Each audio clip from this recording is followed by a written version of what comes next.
Hello, everybody. I'm Will. And I'm Kristen. This is I'm watching RuPaul's Drag Race, Season 16, Episode 11, Corporate Queens. Sure. Of, yeah. I don't know. Seminar queens? Seminole queen? Something Show about up, semen? queen. I don't know. Sure. I could have made a pun.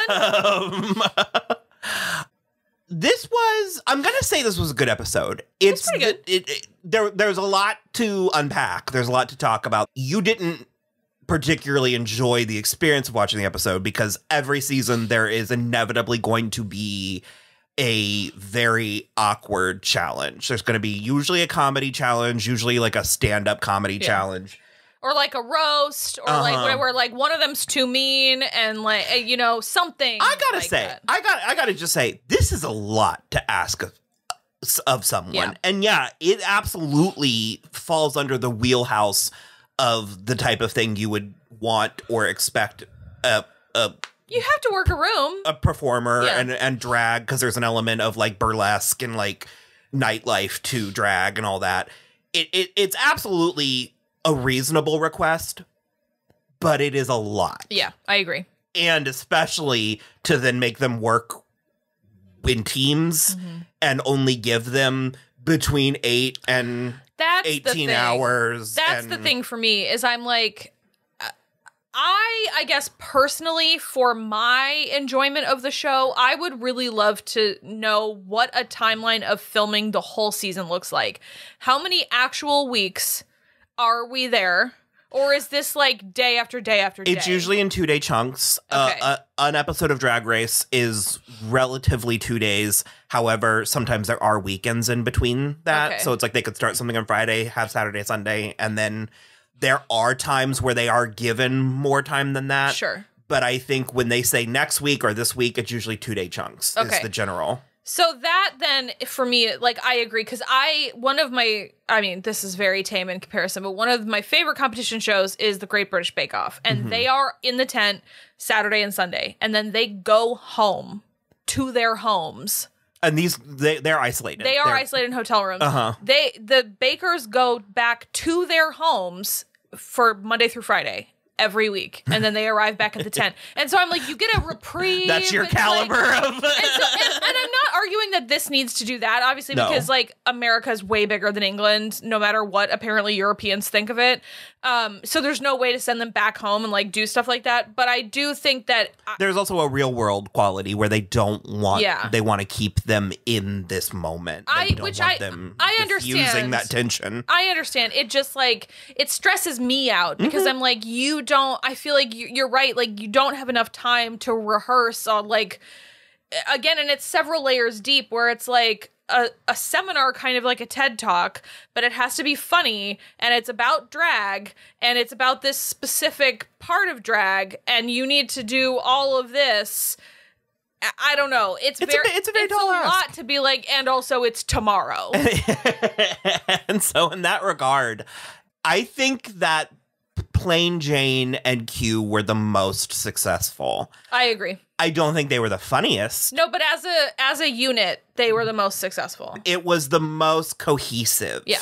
It was the most sort of like, I understand, and I think they captured the seminar aspect of it a little bit more. It's reminding me, they did a similar, and by similar, I mean inferior, but comparable task in UK versus the World 2 a couple weeks ago, where it was like an incomprehensible premise. Okay. The ask. It was like, you have to do a presentation of like drag tour the world. And it's like, what does that mean? And so one of the teams was literally touring the world. But then one of the teams was like, well, no, we need to focus on the drag part of it. So we're going to base our operations in the workroom. And it's like, okay. So it's similar things, but it's like Plain Jane and Q's. They got a lot of praise for the slide and the clip joke. Yeah. And I think that was rightfully earned. It's a very simple joke, and it's a very dumb joke, but it, to me, strikes me to go with a cooking metaphor of like when a chef asks you to make an omelet. Sure. it's like, it's not the hardest thing to do, but it's a really good starting point. It requires, well, yeah. I mean, it's easy. It's like just eggs, but it requires technique. And it's like, can you land this? Because if you can land this, then I trust you to go bigger. So it sets the tone also for their whole thing, which was very, ooh, doctor, and like very stupid, very surface level.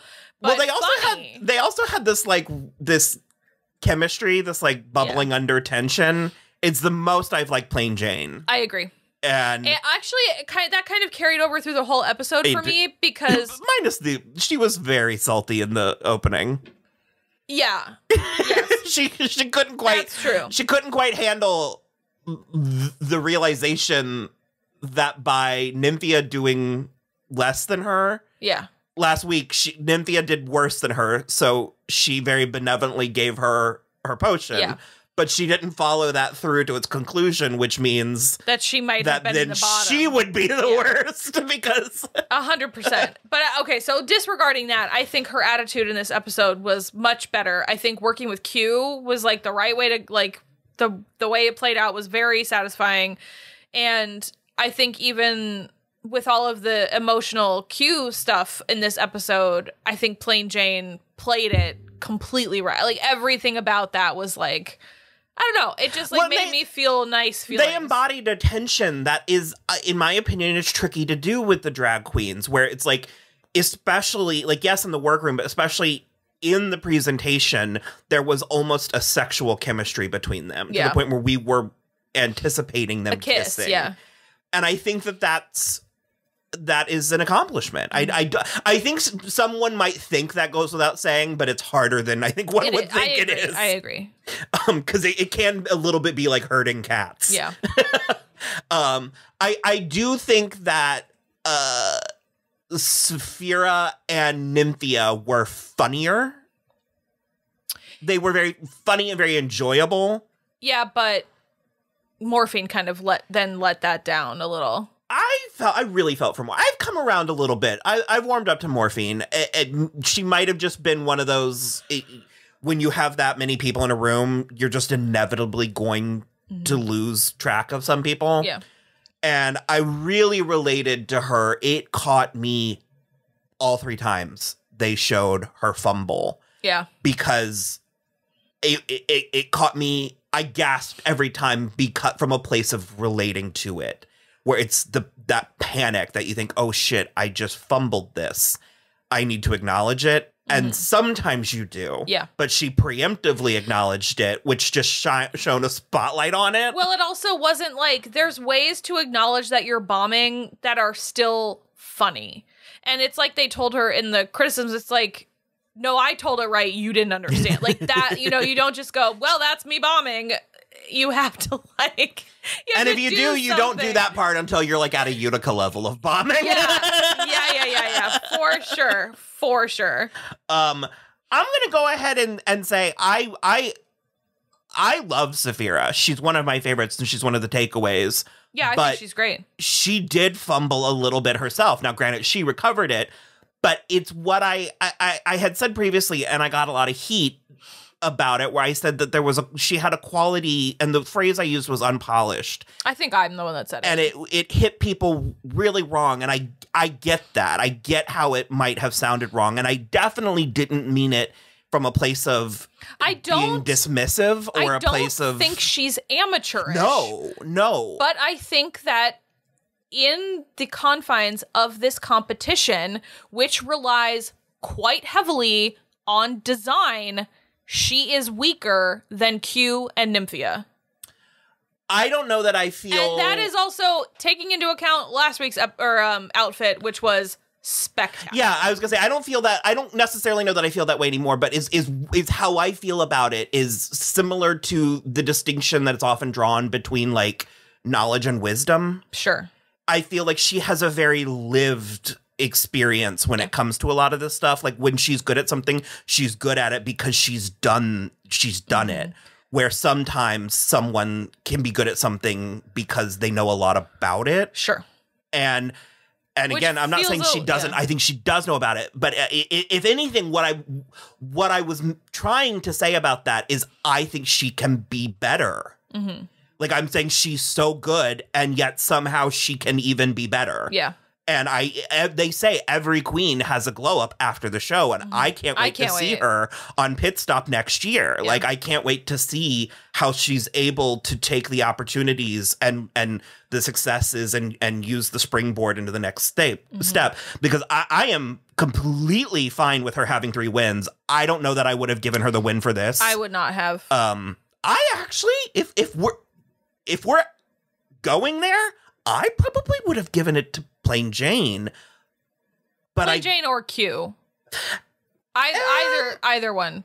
I'm seeing the seams with Q in this episode. No, but I think that she and Plain Jane did so well together, and I think her runway was top notch. Like, yeah, Q's runway was it was my favorite for sure. So yeah. And I'll say it here and we'll talk about it again. They were gagged for nothing on Saphira's. That was nothing to me. I think it was a very good look. I think it was a very solid look, but it was a solid 80s look.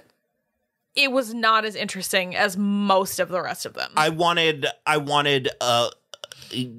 something more from it. I wanted a flourish, or because I even said during our thing, I was like, because I thought I wish her hair was blonde, like well, she very said bleached something about or something, like Dallas or Dynasty and Prom, and like it's a very the cut of it was very. But I'm like, but why didn't you go full Dynasty? And I did because that's so much more in Saphira's wheelhouse too. The big over the top like Dynasty. We've seen that, we've seen that from her though. This competition. Well, we're saying so much of the things we're going to say in the thing, but it's like this was very girlish in a way that I feel woman from Saphira, not girl, and I was disappointed. And then with the look, her performance was great, and again she stumbled, but she righted the ship so deftly that it was a very impressive showing for the performance. Which recovering from a fumble sometimes can be more impressive than not recovering at all. 100%. Remember All-Star 6 when Kelly Sneaklove slipped and turned it into a flip? Yes. Oh, and they say that was the moment that gave her the crown. So, I like Mhi'ya. I do. I say it every season where, and I mean, there's one or two exceptions, but I'm like, these people are all undeniably 100% unquestionably talented. They've gotten, I mean, becoming a Ru girl is sort of an echelon, a bar clearing. Also, literally, I mean, I know I can't do any of this. But they're Mhi'ya, and I said during Untucked, where I said maybe Maya's issue this whole time was been she doesn't do well in a competition setting. Yeah, I think you might be right. I can't do competition. That's Same. why I don't do it. Yeah. I tried. I used to. I was much more hands-on in my youth. I was more of a theater kid when I was younger, and I thought, I like backstage better. I guess for me, I'm not good at like performance-based competition. I like this kind of performance. I choke. Like, I just choke. Well, I was good at the swim team. Mm-hmm. I was medium at track, and then I like swept the Latin Club Forum awards. But I mean, Mhi'ya came in, frankly, and I thought strong. Yeah, the dropping the cards, it was very funny. But then you reach a point where you was it on purpose or was that an accident? Because it was funny if it's on purpose. If it's an accident, I'm with Ross, and you needed those cards. Mm-hmm. So. And Dawn was doing her best. She was holding on to the ship. Yeah, she managed to do what she could with that performance with Mhi'ya. Mm-hmm. Yeah. We got a lovely, lovely behind the scenes backstage moment with Q, in which she came out as being HIV positive. Mm-hmm. Honestly, very necessary. I'm sad that it's necessary. I wish it weren't. I wish that it didn't feel like it was such a burden or like it was such a confession. But I have to say that it's helpful. Yeah, for that sure. we still need that. It When I loved the Keith Haring tribute and the dress was and the AIDS ribbon, that was like an exquisite look. I was really. You're in a very I said what I said place. I said what I said. I liked it a lot. So I really like Nymphia's too. It's a little more avant-garde than Q's, well, we can get to the runways, but I did want to just say that it is still very necessary. You know, I had a scare recently. And it's hard. Yeah. And, you know, I'm okay. I came out of it fine. But there's a moment where I'm just like, the way that you internalize it and the way you think, oh, I'm a bad person now, or like I'm dirty somehow. We've all been there. And it just shouldn't. It shouldn't. Yeah. It shouldn't be. And the only way that it's not going to be is by going through it. I'm also out is through. Yeah. I'm also very like that second episode of Girls, like, all adventurous girls do, where I'm like, if you haven't stressed out over an STD test, like, are you even a person? Like, I mean, come on. Do you know the one thing that I probably won't. I was going to say the thing that gets me by is the confrontation of reality. Yeah. Is that if it were, because that's how I got through, you know, my situation was like, if it's true, then I will have confronted something that we all will have to confront at some point. I just will have gotten to it at this point in my life. And there's next steps for everything. Like, you know, it's important, but I think it's also important to acknowledge it in the context of I want to say bravo world. And well done, and not from a patronizing way. From an actual, like, we need this and thank you for your service. Also, Q's doing amazing. He's got an amazing husband. They were really, I said this episode, the producers were like, ringing. We gotta get that. We can get some more out of her. We gotta get that Emmy. She was so. We gotta get that Emmy. Well, Nymphia was sobbing during the video from Dylan, I think his name was. Even the face crack, for me, I liked this more than Jan because the Jan face crack was just Q was one step past Jan's, where she even when Saphira walked back and she was like, congratulations, I'm happy for you, but I'm gagged. Yeah. And that just and her face the whole rest of the salty. And I was the whole Untucked, I was begging her, I'm like, I forgot Untucked technically was happening before. So I was just like, don't say anything. Yeah. Don't say anything. Yeah. And I guess we're gonna get that at the beginning of next week. But just don't say anything last year, Q, in filming. Ugh. Just let it. Yeah. Also, really, really good showing for Ru, both suit in the workroom and the runway. Yeah. Loved the runway look. Such a good dress. Such a good color, such a good silhouette, such a good dress, the cut, the material, the earrings. The earrings for sure. And also, we can't not mention Joel Kim Booster's vaguely slutty shoulders, very slutty, but like vaguely BDSM. I just straps. It was. I think his shoulders are something that can be so personal. Wow. It's there for me. I've already screenshot it. Yeah. Wowzers. Also, apparently he's in an open relationship, and Saphira is gonna jump on that dick later. Climbing through the window. Scaling the building. She was like, okay, I see you. And where was that address? Just over the canyon is what you said? So the runway was convoluted. Something about the 80s. Well, it was like drag con in the 80s. Yeah. Like what you would wear to drag con in the 80s. Which confused me a little because that to me makes it not just 80s. Like drag specifically. But also, I kind of took it as a modern drag queen's take on the 80s. Okay. So I think that's why, for instance, and we'll get to it because Plain Jane was the first, and I think hers was my favorite. It was very good. Oh, well, now they said, drag con in 1980. Yeah, okay. So then maybe they do just want something 80s that you would have wore, like a snapshot of something from the 80s. I was thinking they wanted an I was thinking they wanted it through a lens. Oh, okay. And that's what I thought Plain Jane accomplished. Okay, I see what you mean. Because it's like It's amazing. It's hypercolor and Yeah. Technicolor and all that, but the cutting of it feels more modern. I see. Well, but it does feel sort of like a... But it feels very 80s. like a working girl, like an 80s working girl kind of suit. And I don't know. I mentioned last week that I don't really have a feeling for her character in drag. Yeah. And someone was like, well, someone asked if they need one. Does the queen need to have a character? And to that I say, no, I don't think so. But it is helpful for me, especially if I am feeling distant. Yeah. Which I felt very distant from Plain Jane. Oh. In the beginning of this. Of this season? So, yeah.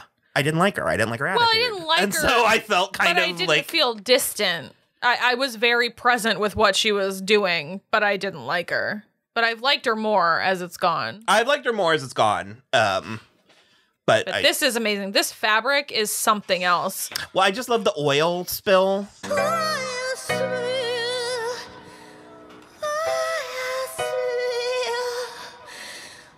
Well, but it's not even like so much an oil spill. To me, it looks like paint, like swirly paint. I was gonna say one of those spinny things Yeah. that you would drop the paint Yeah. in. I guess I don't love the pink stripe in the hair, but I kind of think do you? that's what Okay. makes it. Okay. Yeah. Okay. I mean, This was pretty. This was pretty stunning. The wig is great. The ribbon train is great. I feel like both Q and Nymphia could be in the dinner scene from Beetlejuice. Yes. And Yes. 100%. That's how I feel about that. And I think it's impressive that both of them did very present Keith Haring, and it didn't feel like we saw the same thing twice. Yeah. And I also mentioned this is giving me Don't Tell Mom the Babysitter's Dead. And also Cruella, Cruella, all in all. Okay, maybe I agree with you. It's fantastic. It's my favorite one for sure. Because you even compared this to Simone's dress. I just think it's like a cheeky. It's like a cheekier. It's a dragification of something very serious. Dress, yeah, and also it's like I think especially too with her, coming out with the HIV positive thing and then doing a Keith Haring and an AIDS ribbon. I don't know. I think it's very on message. It's very on brand. You even mentioned in our watch along that it was like, now that we know about the HIV thing, it kind of unlocks a character, like her. There was a distance. Character as a human person. And so now you're like, oh, that's what's going on. Like, I get it. And I don't know. I think it's very seamless. I'm very impressed. Okay. Fine. It's fine. I didn't even say it's fine. I'm just like, fine. If this is what we're doing, fine.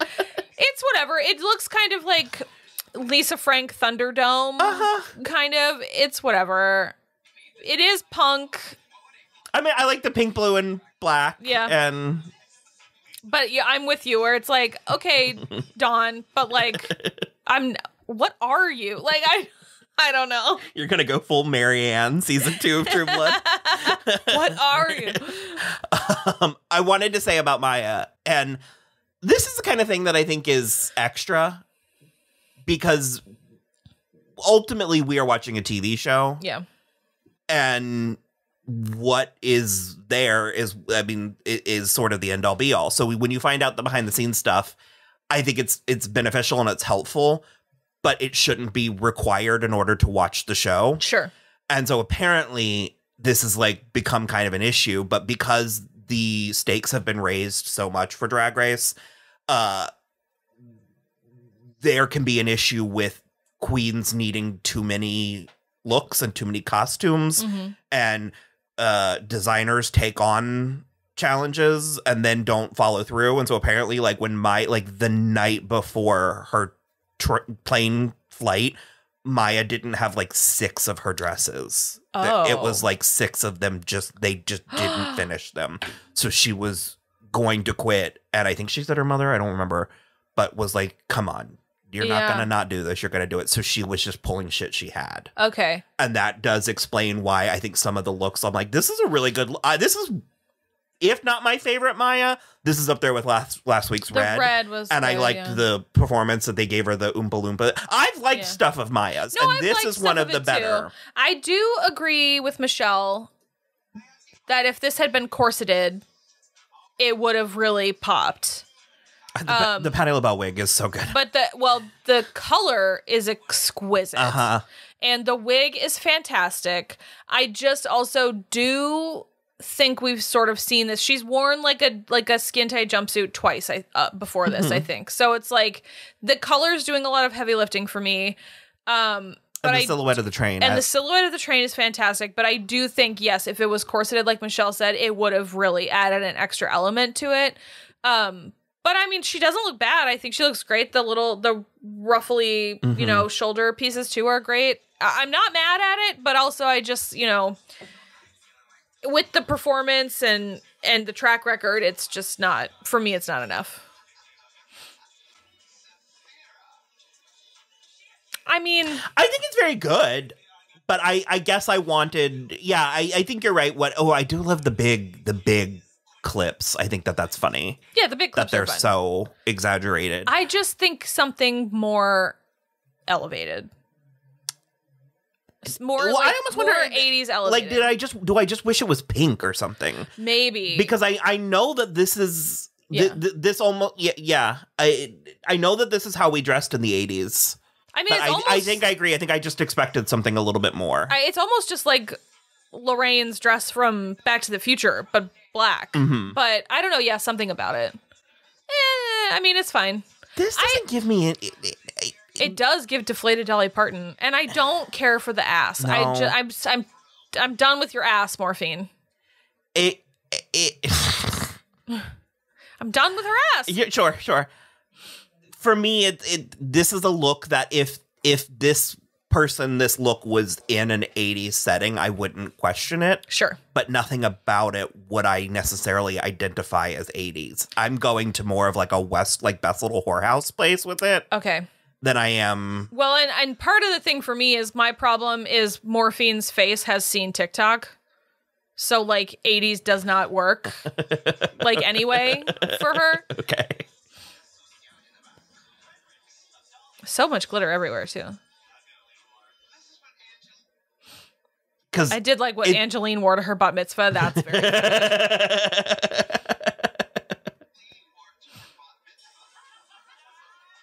Is it almost like I guess it's almost more of a 90s, like more of a Romeo and Michelle thing for me. That's what the color, the fabric is giving Romeo and Michelle. I mean, this also obviously fantastic. It's beautiful. I love the spirals. I love the one on her vag. Amazing. The one on the tits, the one on the hair. It's all amazing. And the purple is so good on her. And I love that it's because I couldn't quite tell. I thought it was blue at first. I thought it was the lights. Well, it's like an indigo. Yeah. It's like in between blue and purple. And you're right. I love that the Keith Haring is still there, but it's a little different because she's also got the flourishes on the like neck, or the décolletage, that don't make it immediately read Keith Haring until you see the skirt, and then you're like, oh, okay, she did it too. But it doesn't feel like cribbing off of Q. It feels like its own thing. And the red wig is, I mean, unbelievable. It's very 80s, 90s Tim Burton. Did I say Guillermo? Was that the other one I said? You did say Guillermo, but I'm thinking Mars Attacks specifically. Yeah. Yeah. Uh-huh. She could body the Martian spy lady. Yeah. And I bet you she could even walk. Yeah. Like she was floating. She did a couple weeks ago. Yeah. She did a very smooth walk. Lisa Marie was a real one. Do the kids know Lisa Marie? She was it. Oh. She was Tim Burton's muse before Helena. She was his wife before Helena. Were they married? Mm-hmm. Okay. They were at least together. Oh. Yep, that's it. I know that you have your issues with the exit order of queens on this show, and I think, but for me, that's almost working in the show's favor. I'm just finding it very baffling because if I were Ru and I were in charge, I would have sent Mhi'ya home 3 weeks ago. I'm I'm loving this season. It is good. It's been, the fashion has been especially very, and that's our favorite part, because yeah. I said during our watch along, but if it helps our perspective, I was like, what I like about the show and what I want from this show is it's very America's Next Top Model, and you're in a bit more of a Project Runway place with it. Yeah. And I like I like it when they help each other's color blending backstage. I know. I'm here for the like interpersonal stuff. Have we ever actually explained that? It's a joke from the commentary on Showgirls. Yeah. There's a brilliant You've got Showgirls behind you. If you need to see Showgirls, see it. If you haven't seen it, see it. Yeah. And then if you have seen it, you need to see it with the commentary. By David Schmader does a commentary where he's kind of roasting the movie, but from a place of love. So much love. Through the whole thing. Yeah. And it was one of our favorite things. It was like our party trick. We would put on Showgirls with the commentary and just hang out. And so it's become part of our day-to-day speaking. We haven't done it in so long. Because we were overdoing it. We did overdo it for a couple years there. But there's just little things he says throughout the whole thing. They care about each other's color blending. Because there's a scene where, and you can tell that like Paul Verhoeven was like, this is such like, like I nailed this. Because there's a scene where like, is it Penny? Yeah, it is Penny. They're behind the stage, backstage of the Cheetah Club, and one of them is like touching her lipstick, and he's like, "Look at the sisterhood between the strippers. Yeah. They care about each other's color blending." It's fantastic, and that's one of my favorite aspects of Drag Race. And so yeah, it's great. Maybe I'll watch Showgirls tonight. I truly love that movie. You can stay up. I can't stay up. I can't hang anymore. It's horrible. Okay. We need to go. Yeah. Well, we need to watch Sydney Sweeney's SNL, because there's a secret I've been hiding from you about it. Oh God. Okay. Secret's a loaded word. There's a reference in it. That's good. Okay. So, bye. Bye.